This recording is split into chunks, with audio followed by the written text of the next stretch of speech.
Kewirausahaan Podcast. Saya Afiful Ikhwan sebagai host pada podcast kali ini. Di sini saya kedatangan tamu dari mahasiswa Universitas Sultan Agung Tirayasa sekaligus pengurus nih dari UKM Kewirausahaan yang memiliki bisnis. Oke, halo Kak. Halo teman-teman. Oke, boleh Kak diperkenalkan diri dulu? Ya baik teman-teman, nama saya Adi Nuraulia. Saya mahasiswa Teknik Elektro semester 3 dan saat ini saya juga sebagai pengurus di UKM Kewirausahaan. Oke. Kakak kesibukan akhir-akhir ini apa? Sekarang kesibukannya ini ya awal-awal kan kuliah karena yang itu kewajiban kita. Selain itu juga saat kuliah kita juga ikut mengelola usaha keluarga. Kayak ini nih contohnya ada Safa, ini usaha keluarga. Saya juga ikut mengelola juga. Nah selain itu saya juga ada usaha jasa desain. Saya juga ikut di situ saya sebagai pencari kliennya. Dan sekarang juga saya sedang magang, paling kesehariannya itu.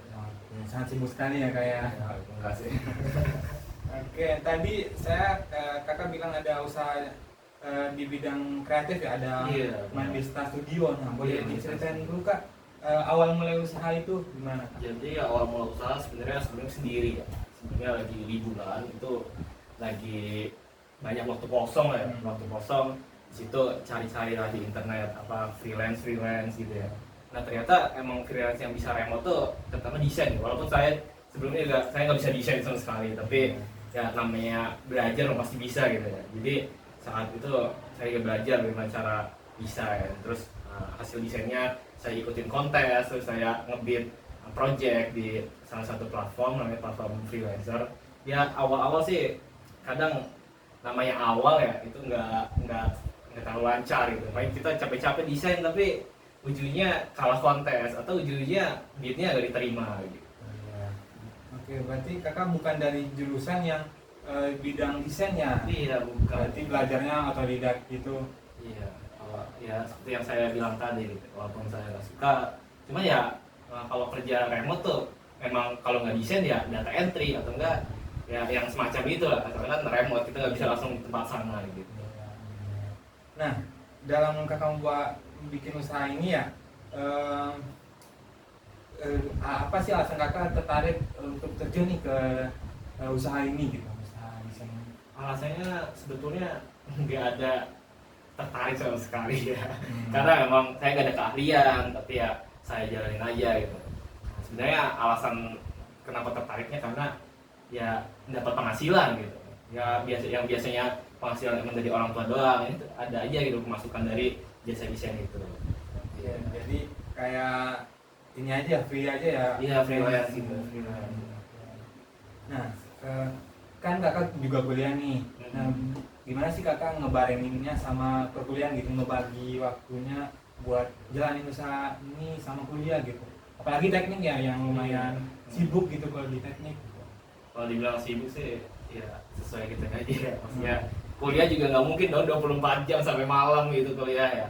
Jadi kadang kalau misalnya kuliah kan pagi gitu ya, atau banyak lah waktu luangnya kan kita juga sebagai mahasiswa tahu gitu ya, waktu kosong saat kuliah kita saat kita tugas juga nggak selalu ada tugas kan. Jadi di saat-saat kosong itu ya daripada main gitu, daripada nongkrong mana, mending kita cari proyekan gitu, cari jasa desain gitu. Kan orang luar kan kayak sekedar kita ngebuat desain yang yang cuman mindahin ini doang ya, $10 menurut dia mah receh gitu kan. Tapi menurut dia $10 $150, padahal cuman bikin ID card itu doang gitu.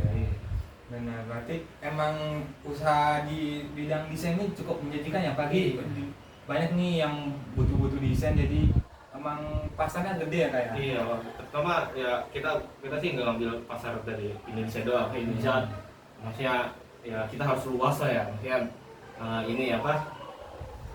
kan klien kan banyak. Kalau kita ngambil Indonesia doang ya kemungkinan pasarnya kecil, jadi kita ngambil luar juga yang memang mereka membutuhkan. Mereka karena sibuk, misalkan dia punya usaha tapi nggak bisa membuat untuk media promosi atau media flyer dan segala macam, jadi kita bisa bantu itu.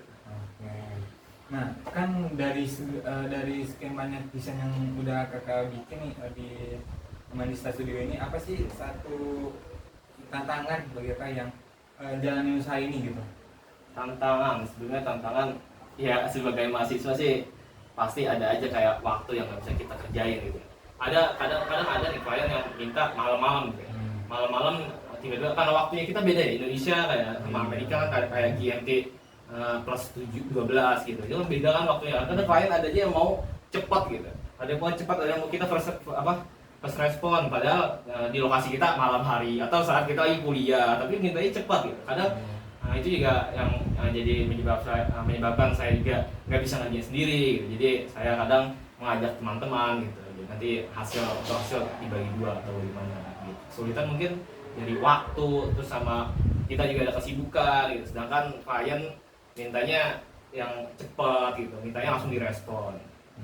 Oke, tadi kakak bilang kliennya dari luar negeri ya, nah Iya. itu ada kendala dalam bahasa juga nggak kak dalam usaha ini gitu?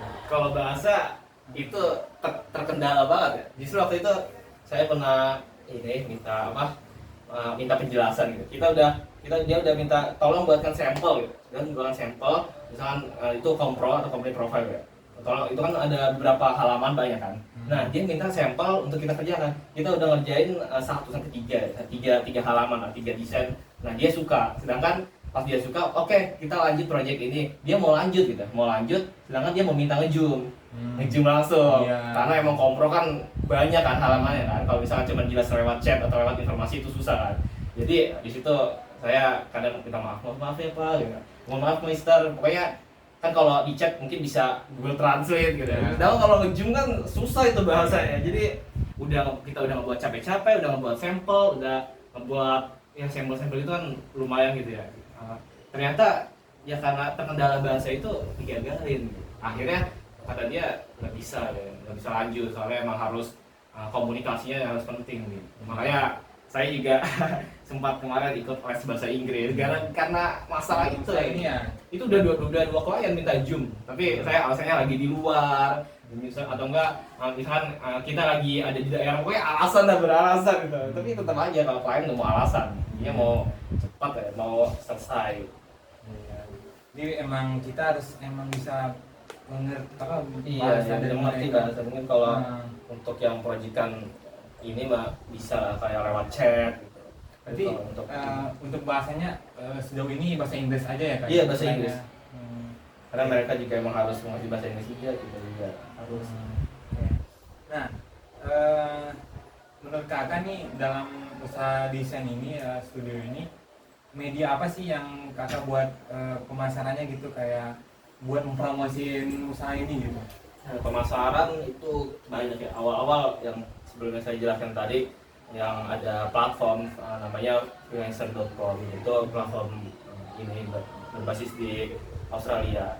Nah, selain itu juga sebenarnya banyak platform, ada desain 99, atau kalau dari Indonesia ada 1000.com. Itu bisa dicoba, itu dari Indonesia, tapi ada tesnya. Sedangkan kalau freelancer.com itu nggak ada tesnya, jadi langsung misalnya yang bagus yang menang gitu, yang bagus yang diterima. Sedangkan kalau 1000.com itu daripada dia masukin semua desainer, ya nggak tahu kan, desainer ada aja yang coba nyoba kayak mau jelek mau bagus ya coba aja dulu. Itu kan juga ngerusak image-nya gitu ya, ngerusak kayak, jadi klien harus nyari banyak. Kadang 1000.com, kadang freelancer.com, kadang saya juga kan ini ya, udah bangun website namanya madinstastudio.com. Itu sebenarnya website itu bukan cuman ini ya, bukan buat fitur pemesanan, tapi sebagai terasa yang kepercayaan. Jadi ada klien yang ngechat gitu, kita ini sampaikan kita punya website, dan di website itu portofolio kan. Jadi ini udah agensinya udah ada websitenya, jadi terpercaya gitu. Terus kita juga pemasaran bisa melalui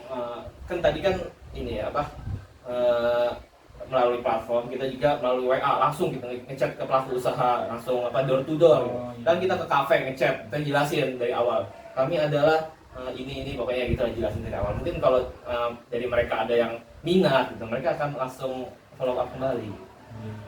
Nah, sejauh ini dari semua media promosi ini, apa sih rekomendasi banget nih yang buat orang-orang yang mau mulai usaha di bidang ini, desain ini gitu? Terkhusus ya, misalkan kita masih belum punya portofolio. Kayak waktu itu juga saya kan nggak ada basic desain kan, maksudnya nggak bisa desain, nggak bisa editing, nggak bisa semuanya kan.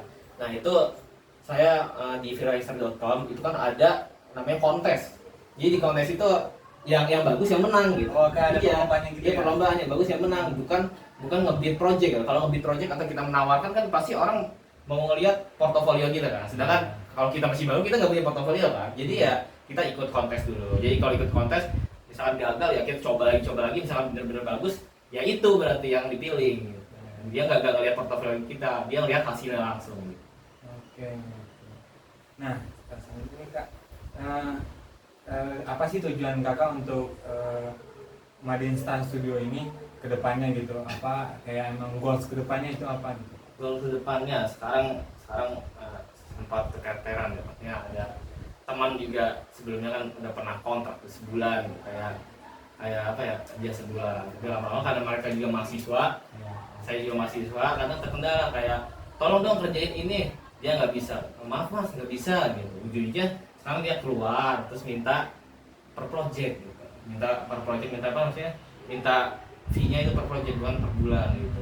Jadi keteteran aja gitu, kayak tiba-tiba ada orderan, tiba-tiba ada klien, sedangkan saya nggak bisa ngerjain, saya oper ke teman juga, mereka juga lagi ada apa ada tugas, jadi ya semoga kedepannya sih ada itu orang yang siap gitu. Jadi mungkin bukan cuma satu, sekarang kan ada dua teman saya yang bisa dipercaya, tapi itu masih per project kan, kayak mau ngerjain nggak nih kasih ya kedepannya semoga adanya yang tetap gitu, yang apa partner tetap, jadi mungkin mereka nggak terpaku pada waktu mereka juga gitu. Jadi Kakak di sini udah nggak kerja sendiri lagi ya, udah ada orang kepercayaan juga yang buat membantu saya ini. Iya benar. Oke Kak, mungkin tadi Kakak juga menjalani usaha keluarga ya. Iya, nah, ini nih. Ada coba apa nih, boleh cobain. Ini awal mulanya ini nih. Ini dulu inovasinya. Dulu tuh masih ada kayak kegiatan masyarakat. Kebetulan rumah saya dulu dekat pusat kegiatan masyarakat, itu ada kayak kumpulan ibu-ibu gitu ya. Nah dulu tuh sempat di lokasi saya itu banyak banget singkong, banyak banget kayak produk apa petani singkong. Tapi singkong itu kadang dihargainya murah dan juga ya bingung mau diolah jadi apa ya, karena cuma jadi singkong rebus gitu. Jadi kita ada inovasi nih, ini nih dari awal mulai ini dulu ya, biar tahu sejarahnya. Awal mulai Gipang tuh tahu Gipang nggak? Dulu Gipang tuh emang ini jarang banget sih orang yang kayak makanan tradisional aja tuh ya. Gipang itu kayak jadi Gipang tuh dulu Gipang ketan, tau Gipang ketan kan? Dulu kan apa kayak di pasaran tuh banyak Gipang ketan. Nah karena emang wilayah kita banyaknya singkong, jadi ya diubah ketan itu jadi singkong bahan bakunya. Dan juga emang bukan saya doang sih yang produksi, di Cilegon tuh udah beberapa yang udah produksi Gipang singkong. Jadi bisa dibilang Gipang singkong tuh emang khas Cilegon, karena di semua wilayah nggak ada, cuma di Cilegon doang gitu. Nah terus setelah itu, karena emang itu makanan tradisional, nggak semua orang kan mau kan ya, terutama kita nih orang-orang muda ya, kayak ini mah makanan tradisional, makanan zaman dulu. Nah akhirnya kita inovasi. Nah kita ada inovasi dari ada rasa matcha, ada rasa tiramisu, ada juga rasa coklat, ada bubble gum. Nah ini nih, silakan coba. Ini rasa tiramisu. Bahan bakunya sama, bahan baku dalamnya. Oh berarti Gipang juga ini? Iya, itu Gipang tapi di balunya ada inovasi.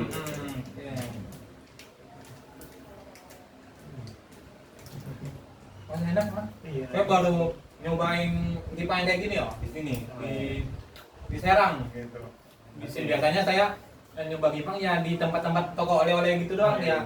Ya kayak ya yang Gipang pada umumnya aja gitu. Enggak ada kayak inovasi yang ada macanya, vanilanya gitu.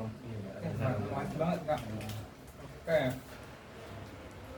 Nah, awalnya itu gimana sih Kak dalam usaha Cosapa ini? Emang udah lama itu dari orang tuanya Kakak apa baru-baru ini gitu? Ini sih dari waktu saya SMA, ini baru ya, karena emang kegiatan masyarakat. Jadi dulu jadi pengelola masyarakat. Nah, situ juga saya ikut inovasi karena waktu dulu kan saya masih SMA SMP gitu, masih kelas 10 lah ya. Jadi waktu itu bilang ke orang tua, mah bagaimana kalau coklat gitu. Ya udah kita inovasi ya, kita bareng-bareng lah, itu satu keluarga, satu keluarga. Jadi kakak saya iya ikut ngelola, saya iya, kedua orang tua saya iya gitu. Iya gitu sejarah, kita bahu-bahu dari awal Gipang. Jadi ya lumayan awalnya emang sampingan doang sih, sampingan kayak orang tua tuh dulunya kerja, tapi lama-lama bahkan udah muncul ini kayak penghasilan dari kerjanya masih ini jadi sampingannya aja ini Iya. namanya juga usaha kan kadang ya Iya. lebih dari usaha apa penghasilan keluarga gitu. Emang ini udah diseriusin banget nih kayaknya, dari tampilan juga udah Iya. packagingnya udah Makasih ini. ya. Nah di sini kakak sebagai apa nih dalam usaha keluarga ini, ngebantu dalam bidang apanya gitu? Sebenarnya kalau difokusin dalam bidangnya itu nggak ada fokus tertentunya. Jadi ketika produksi, misalkan lagi produksi nih, ibu-ibu rame-rame, nah saya juga bantu kalau lagi ada di tempat. Nah terus juga untuk pemasaran tentunya pemasaran online ya, yang pemasaran entah langsung melalui penawaran WA atau pengelolaan media sosial atau ya pengelolaan Shopee itu saya ikut bantu. Karena emang orang tua masih belum terlalu inilah gitu. Makanya kalau orang tua biasanya langsung ke toko offline gitu ya.